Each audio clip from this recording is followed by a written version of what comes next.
Halo sahabat sinema, gimana kabarnya hari ini? Semoga puasanya lancar, nemenin sahabat sinema yang lagi pada santai. Kita juga ditemenin sama cast dari film Arwah Sinden, ada Ismi, Melinda, dan juga Jovi. Welcome to Sinema Seru. Gimana kabarnya, sehat? Alhamdulillah sehat. Agak lemes ya karena lagi puasa. Tapi lancar ya? Lancar. Tapi harus semangat ya? Iya betul. Karena kebetulan ini juga barusan tayang. Iya, Udah betul. tayang? Udah tayang. Udah tayang. Tanggal 13 Maret 2025 kemarin. Oh, tepuk tangan dong. Jadi untuk sahabat sinema semua yang mungkin belum sempet nonton, ini masih panjang ya ininya ya untuk Iya. nonton film Arwah Sinden ini. Oke, kita langsung mau ngobrol deh. Ini lagi pada sibuk apa ini? Kak Ismi dan Lagi juga Kak- sekarang. Lagi sibuk mempromosikan. Oh iya, abis gala premier kemarin Habis ya. kemarin kemarin ada di Medan kebetulan karena di Jakarta sudah, terus kemarin kita sempat gala premier di Medan juga gitu. Baru kita kesini untuk mempromosikan film Arwah Sinden yang semoga bisa diterima oleh masyarakat Indonesia. Amin, amin, amin, amin, amin. Oke, kita langsung mau kenalan deh sama Kak Jovi dan juga Kak Ismi. Ini di film Arwah Sinden perannya sebagai siapa dan karakternya gimana?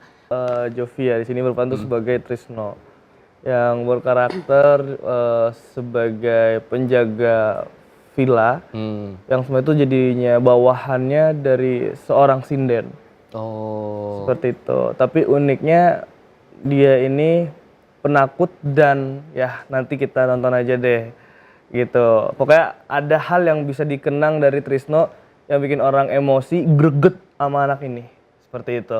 penakut tapi jadi penjaga villa Iya. yang horor. Yang horor malah. Yang bekas ada pembunuhan di situ. Kalau untuk karakter Dea itu tadi udah disebutin, ada namanya Nike juga, itu sahabatan. Oh, itu satu grup? Satu circle. Oh, satu Kita circle. memang mahasiswa arsitek yang datang dari Jakarta, datang ke desa tersebut untuk merenovasi rumah yang mau diperbaiki. Otomatis kita datang dulu ke sana, terus melihat keadaan apa yang mau direnovasi. Ternyata tanpa sengaja kita menguak misteri yang ada di rumah tersebut. Ada salah satu ruangan yang memang gak boleh dimasukin oleh kita, tapi kan kita penasaran gitu kan, namanya anak-anak muda gitu, terus datang ke sebuah perkampungan, terus untuk merenovasi sebuah rumah, di mana rumahnya ya udah diperiksa satu-satu ruangan, tapi kok ada satu ruangan yang memang nggak boleh diperiksa, gitu loh, nggak boleh diganggu, nggak boleh dimasukin. Nah, itulah gitu loh. Kita terkuak misterinya ada di situ karena kita malah masuk ke ruangan tersebut. Makin dilarang makin penasaran. Iya, biasanya orang gitu nggak sih? Iya, kan? iya. Mending disuruh-suruh aja, kalau disuruh malah pada mager ya. Oke, itu Gitu. tadi karakter Dea dan juga karakter Trisno. Trisno. Kalau kita lihat dari judulnya ini kan Arwah Sinden. Ini kayak film horor yang ada budaya-budayanya gitu ya. Ada kesulitan sendiri nggak sih untuk mainin karakter di film horor yang ada budaya-budayanya? Kalau kita berbicara terkait dengan Sinden ini kan mungkin erat kaitannya dengan Jawa atau Sunda. Tapi di film ini Jawa. itu ada kesulitan sendiri nggak sih? Jovi ya sebagai Trisno karena dari dulu tuh Jovi nggak pernah dapet peran yang jujur kayak gini seperti ini dari dulu ya. Selalu dapat peran yang stay cool, yang anak muda. Pas dapat peran Trisno itu jujur agak kesulitan. Kita di situ kan harus full mendok, walaupun nggak pakai bahasa Jawa tapi harus mendok. Harus Mendok kayak Tapi lebih sebelumnya logat emang gitu orang loh. Jawa atau Kita lahir malah di Bogor. oh Lahir di Bogor berarti Sunda ya. Sunda. Sunda. Tapi kita nggak bahasa Sunda juga dan dapat perannya jadi orang Jawa, ibarat kata kalau penjaga itu kan kuncen kan. Iya, kuncen. Jadi seorang kuncen dan sebelumnya belum pernah dapat peran itu sehingga pada akhirnya itu menjadi suatu kesulitan buat Jovi. Akhirnya Jovi tuh kayak coba nanya nih ke beberapa teman, ke beberapa tim, bahkan sampai sutradara, Om Ubay. Bahkan Jovi juga nyampe stalking beberapa film-film lama, para senior-senior tuh. Gimana sih karakter yang harus Jovi dapetin tuh sebagai Trisno? Walaupun memang sempat takut ya pas tayang kemarin tuh kita kayak, aduh berhasil nggak ya, bisa nggak ya? Tapi alhamdulillah, insya Allah banyak penonton yang bisa nerima itu. Sambut aja positif ya. Mudah-mudahan. Oke, kalau Kak Ismi ada kesulitan sendiri nggak sih meranin Dea ini? Kalau kesulitannya mungkin secara vlogger ya, karena untuk karakter dia sendiri dia kan seorang vlogger, di mana dia pasti harus beradaptasi dengan kamera gitu, lebih banyak kayak ngobrol sama kamera, terus mengabadikan setiap momen atau setiap tempat yang memang itu kayaknya seru ataupun bisa diabadikan dengan sebuah kamera. Cuman aku kan kebetulan di sini itu direkturnya Mas Ubay. Ubay Fok itu ternyata dia juga seorang vlogger. Jadi lebih selain terbantu. director ya.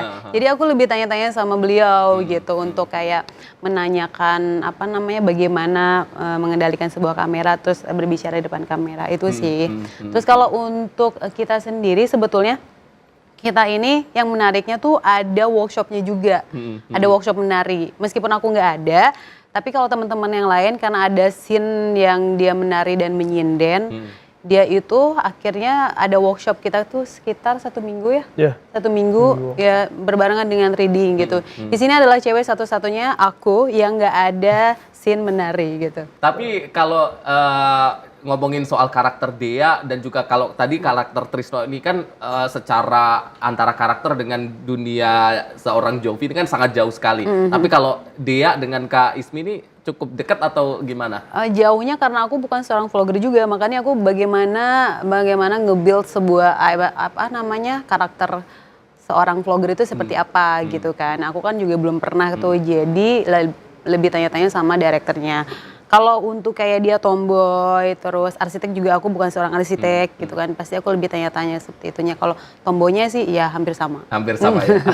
Gitu. Oke. Kalau berbicara terkait dengan sinden ini kan banyak mitos-mitos terkait dengan sinden ini dekat dengan mistis, banyak juga klinik-klinik, mitos-mitos yang ada di masyarakat. Nah, kalian sendiri ini orang yang percaya dengan mitos sinden itu atau ada kepercayaan lain atau gimana? Kalau aku sih terkait sinden ini malah aku baru tahu ternyata kalau di Jawa, maksudnya untuk zaman dulu ya aku dikasih tahu sama Ubay Fox, koreksi kalau memang salah.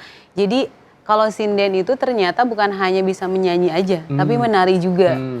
Makanya kita di sini juga ada workshopnya, bukan hanya menyanyi tapi menari juga gitu. Jadi ternyata menyinden itu bukan hanya dia cuman apa namanya nembang aja gitu kan, tapi ternyata di sini harus bisa menari juga gitu. Yang menurut aku kayak oh iya aku baru tahu gitu loh, dan ternyata ya banyak mistis-mistis juga sih di dalamnya gitu. Kalau apalagi zaman dulu ya, kalau zaman dulu tuh persaingan ada. Nah di film ini tuh yang menariknya juga ada sisi positifnya di mana kita tuh bisa mengetahui bagaimana kalau misalkan persaingan itu terjadi, terus iri dengki itu terjadi, akhirnya akan menimbulkan sesuatu yang buruk gitu. Ya kalau aku sih lebih nanggepin kayak sinden itu lebih ke budaya aja sih. Budaya aja. Lebih ke budaya karena aku nggak terlalu tahu ya, nggak terlalu tahu tentang sejarahnya sinden itu bagaimana, karena pas denger ceritanya Kak Ismi aku baru tahu bahwasanya sinden itu harus bisa nyanyi dan bisa menari. Nah, Oke, tadi kita udah ngobrol terkait dengan karakter dari masing-masing dari Kak Jovi dan juga Kak Ismi. Ini kita belum tahu nih, boleh kasih gambaran secara umum terkait dengan cerita dari arwah sinden ini, Kak? Nah, kalau cerita dari arwah sinden ini yang tadi ada 4 sekawan yang memang datang ke sebuah desa, di mana sebuah desa ini dulunya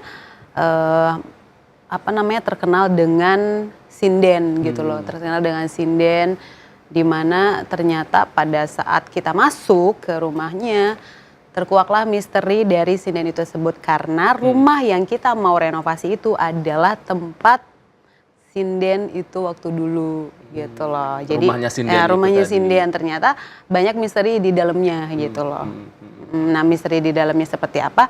Balik lagi kita harus nonton dulu sih ke bioskop ya, datang. Kalau di sini nggak spill ya, ini cuma gambaran umum aja ya. Jadi kalau pengen tahu gimana ceritanya, gimana pokoknya secara mendetail harus datang ke bioskop. Mumpung masih tayang. Iya, mumpung masih tayang. Oke, kita nanti akan lanjut lagi untuk ngobrolin gimana cerita-cerita atau keseruan di balik layar. Jadi jangan kemana-mana, tetap di Sinema Seru.